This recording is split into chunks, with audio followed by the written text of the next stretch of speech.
പ്രിയപ്പെട്ടവരെ, എല്ലാവർക്കും എൻ്റെ സ്നേഹവന്ദനം അറിയിക്കുകയാണ്. നമ്മൾ പ്രഭാതത്തിൽ എഴുന്നേറ്റ് ദൈവത്തെ സ്തുതിക്കുന്നു, ആരാധിക്കുന്നു, മഹത്വപ്പെടുത്തുന്നു. ഈ പ്രപഞ്ചത്തിലെ പക്ഷിമൃഗാദികളും സസ്യലതാദികളും സമുദ്രമാർഗങ്ങളിലുള്ള ആഴങ്ങളിലുള്ള സകല ജന്തുവർഗങ്ങളും പ്രപഞ്ചത്തിൻ്റെ അതിനാഥനെ സ്തുതിയും സ്തോത്രവും കരയറ്റുന്നുണ്ട്. പക്ഷികൾ ചിലയ്ക്കുന്നു, പൂവുകൾ വിടരുന്നു, സൂര്യൻ ശോഭയോടെ ഉദിക്കുന്നു. മനുഷ്യർ ദൈവത്തെ സ്തുതിക്കുന്നു, ആരാധിക്കുന്നു, മഹത്വപ്പെടുത്തുന്നു, ബലികളർപ്പിക്കുന്നു. പല വിധത്തിൽ ഈ ദൈവത്തിൻ്റെ മഹത്വം ദൈവവചനത്തിലൂടെ നമുക്ക് അവനെ മനസ്സിലാക്കാം. വിലാപങ്ങളുടെ പുസ്തകം 5:19 പറയുന്നു, കർത്താവേ, നീ എന്നേക്കും വാഴുന്നു, നിന്റെ സിംഹാസനം തലമുറ തലമുറയായി സ്തുതി ചെയ്യുന്നു എന്ന്. തലമുറ തലമുറയായി സ്തുതി ചെയ്യുന്ന ദൈവത്തിൻ്റെ സിംഹാസനം, അവൻ എന്നേക്കും വാഴുന്നവൻ, അവന് മാത്രം അവകാശപ്പെട്ട മഹത്വം വിലാപങ്ങളുടെ പുസ്തകങ്ങളിലൂടെ പ്രവാചകൻ എഴുതി വച്ചിരിക്കുകയാണ്. മഹാജ്ഞാനം 1:7 കർത്താവിൻ്റെ ആത്മാവ് ലോകമെങ്ങും നിറഞ്ഞിരിക്കുന്നു, തൻ്റെ വിജ്ഞാനത്താൽ എല്ലാറ്റിൻ്റെയും അധിപനാകുന്ന അവന് ശബ്ദം ഉണ്ട്. സഹോദരങ്ങൾ, കർത്താവിൻ്റെ ആത്മാവ് ലോകം എങ്ങും നിറഞ്ഞിരിക്കുന്നു. ആ തിരിച്ചറിവ് നമുക്ക് ഈ പ്രഭാതത്തിൽ ഉണ്ടാകുന്നത് നല്ലതാണ്. അവൻ്റെ വിജ്ഞാനത്താലാണ്, അവനാണിതിൻ്റെ അധിപൻ, അവനാണിതിൻ്റെ സൃഷ്ടാവ്, പ്രപഞ്ചത്തിൻ്റെ അതിനാഥൻ. യെരമ്യായുടെ പുസ്തകം 10:6 പറയുന്നത്, കർത്താവേ, നിന്നെപ്പോലെ ആരുമില്ല, അവിടുന്ന് ശ്രേഷ്ഠനാകുന്നു, ശക്തി മൂലം അവിടുത്തെ തിരുനാമം ശ്രേഷ്ഠമാകുന്നു. നമുക്ക് പറയാൻ കഴിയണം, കർത്താവേ, നിന്നെപ്പോലെ ആരുമില്ല, അവിടുന്നാണ് ശ്രേഷ്ഠൻ, അവിടുത്തെ ശക്തിയാണ് ഞങ്ങളെ വഴി നടത്തുന്നത്.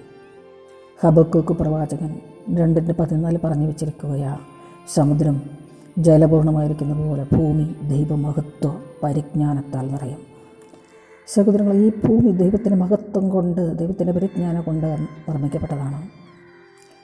സമുദ്രം ജലത്താൽ നിറഞ്ഞിരിക്കുന്ന പോലെ ദൈവത്തിൻ്റെ മഹത്വം ഈ ഭൂമി മുഴുവനും നിറഞ്ഞിരിക്കുന്നു. സങ്കീർത്തനങ്ങളുടെ പുസ്തകം 134:6 പറയുന്നത്, കർത്താവ് ഇഷ്ടപ്പെടുന്ന സകലവും സ്വർഗത്തിലും ഭൂമിയിലും സമുദ്രങ്ങളിലും സകല അഗാധങ്ങളിലും പ്രവർത്തിക്കുന്നു. ദൈവത്തിൻ്റെ ഇഷ്ടം അനുസരിച്ച് മാത്രമാണ് ഈ സ്വർഗവും ഭൂമിയും സമുദ്രങ്ങളും എല്ലാ അഗാധങ്ങളും പ്രവർത്തിക്കുന്ന സഹോദരങ്ങളെ. മനുഷ്യരായിരിക്കുന്ന നമ്മൾ കർത്താവിൻ്റെ ഇഷ്ടമനുസരിച്ച് പെരുമാറുവാനായിട്ട് പ്രഭാതത്തിൽ നമുക്ക് തീരുമാനമെടുക്കാം. സങ്കീർത്തനങ്ങൾ 102:25 പറയുന്ന, ആദിയിൽ നീ ഭൂമിയെ അടിസ്ഥാനപ്പെടുത്തി, ആകാശങ്ങളും നിൻ്റെ കൈവേലയാകുന്നു. ഭൂമിയെ അടിസ്ഥാനപ്പെടുത്തിയവൻ, ഭൂമിയെ നിർമ്മിച്ചവൻ, ഭൂമിയെ ഈ ഭൂമണ്ഡലത്തിൽ നമ്മുടെ ഭൂപരപ്പിൽ നമ്മൾ ആയിരിക്കുന്ന ഈ ഭൂമി ഇതിൻ്റെ അടിസ്ഥാനമിട്ടത് കർത്താവാണ്, ദൈവമാണ്. ആകാശങ്ങളും നിർമ്മിച്ചതവനാണ്, അവൻ്റെ കൈവേലയാണ്, അവൻ്റെ കരവേലയാണ്. സഹോദരങ്ങളെ, ദൈവത്തെ എത്രമാത്രം മഹത്വപ്പെടുത്താൻ ദൈവമേ, ഹല്ലേലൂയ, ദൈവമേ സ്തുതി, എന്നെ ആരാധിക്കുന്നു എന്ന് നമുക്ക് പറയാം. സങ്കീർത്തനങ്ങൾ 89:11 പറയുന്നു, ആകാശങ്ങൾ നിനക്കുള്ളതാകുന്നു, ഭൂമിയും നിനക്കുള്ളതാകുന്നു, ഭൂലോകത്തെ അതിൻ്റെ പരിപൂർണതയോടെ നീ സ്ഥാപിച്ചു. ഹല്ലേലൂയ, ഈ ഭൂലോകത്ത് മുഴുവനും കർത്താവിൻ്റെ പരിപൂർണതയാൽ സ്ഥാപിച്ചു എന്ന് പറയുമ്പോൾ, അവൻ തൊടാത്ത, അവൻ്റെ അംശമില്ലാത്ത, അവൻ്റെ ശ്വാസമില്ലാത്ത, അവൻ്റെ സ്പർശനമില്ലാത്ത ഒരിടവും ഇല്ല. ആകാശം ഭൂമിയും സമുദ്രമാർഗങ്ങളും എല്ലാം അങ്ങനെ തന്നെ. ഭൂമിയും അതിലെ പരിപൂർണതയും ഭൂതലവും അതിലെ നിവാസികളും കർത്താവിനുള്ളതാകുന്നു. സങ്കീർത്തനങ്ങൾ 24:1. സോ നമ്മൾ നമ്മുടെ സ്വന്തമല്ല, നമ്മളുടേതല്ല, നമ്മുടെ കഴിവല്ല, നമ്മുടെ ശക്തിയല്ല, ബലമല്ല, നമ്മുടെ ഇഷ്ടങ്ങളല്ല, നമ്മുടെ ഇച്ഛയാലല്ല ഇത് നിർമ്മിക്കപ്പെട്ടത്. ഇതിൻ്റെ എല്ലാ അവകാശവും ഉടമസ്ഥനും കർത്താവാകുന്നു. അത് കർത്താവിൻ്റേതാണ്. അവൻ നമുക്ക് താമസിക്കാൻ തന്നിരിക്കുന്ന ഒരു ഭൂമണ്ഡലം മാത്രമാണത്. സങ്കീർത്തനങ്ങൾ 19:1 അതാണല്ലോ പറഞ്ഞു വെച്ചിരുന്നത്, ആകാശങ്ങൾ ദൈവത്തിന് മഹത്വം അറിയിക്കുന്നു, ആകാശവിധാനവും തൻ്റെ കൈപ്പണിയെ കാണിക്കുന്നു. സഹോദരങ്ങളെ, നമുക്ക് വിനയപ്പെടാം, നമുക്ക് താഴ്മപ്പെടാം, നമ്മുടെ അഹങ്കാരം എല്ലാം താഴ്ത്തി വയ്ക്കാം, നമുക്ക് ശിരസ്സ് കുനിക്കാം, കർത്താവിനെ നമുക്ക് സ്വീകരിക്കാം, അവൻ്റെ ആശീർവാദം നമുക്ക് സ്വീകരിക്കാം, അവൻ്റെ കാൽക്കീഴ് നമുക്കായിരിക്കാം, അവൻ്റെ പാദപീഠം നമുക്ക് അവൻ നമസ്കരിക്കാം, അവനെ ആരാധിച്ച് മഹത്വപ്പെടുത്താം. ഹാലേലൂയ, ഹാലേലൂയ, ഹാലേലൂയ.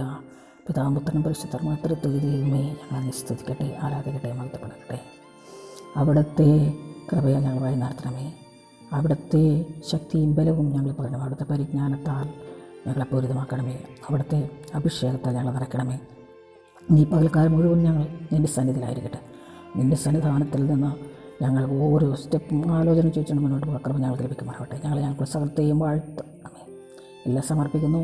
ഞങ്ങളുടെ വ്യക്തിപരമായ ജീവിതത്തെ, സമൂഹമായ ജീവിതത്തെ, കുടുംബ ജീവിതത്തെ സഭയോട് ചേർന്ന് ലോകം മുഴുവനും സമർപ്പിച്ച് പ്രാർത്ഥിക്കുന്നു. പ്രാർത്ഥന കേട്ട് ഉത്തരമുള്ളവരാകണമേ. ആമേൻ, ആമേൻ, ആമേൻ. Praise the Lord.